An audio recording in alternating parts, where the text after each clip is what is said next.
Значи, после 25 години во Жан Митрев клиника. После 18 години во Жан Митрев клиника. И само 12 години во Жан Митрев клиника. Јас се сеќавам на втората операција. Првата беше не бев присутен, меѓутоа на втората бев присутен. И од тогаш почнав во оваа болница и еве се уште сум тука. После 25 години напредуваме, кардиоваскуларната медицина ја подигаме на највисоко можно ниво. Значи, ово е еден регионален центар за лекување на најкомплексни и да речем, тешки состојби, се како успешно во кардиоваскуларната хирургија.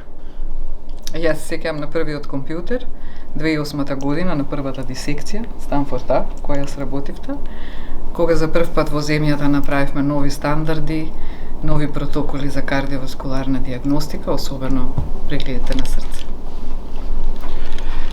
Јас се сеќам кога дојдов овде, само поради тоа што беше предизвик да се биде дел од ваква престижна клиника, која што и тогаш, и ден денес, е во рамките на најголемите европски болници во моментот, со сите иновации, со сите најнови, најсовремени методи кои што се користат и ние ги аплицираме во секојдневната хируршка пракса. Се разбира, воведувањето на новите радиолошки методи ги привлече и другите хирурзи, освен тие што веќе беа тука, и со мултидисциплинарен пристап, со секојдневна тимска работа, напредуваме понатаму. Честитам 25 годишнина, јубилеј, па и останадиве помлади генерации да го дочекат овој јубилеј.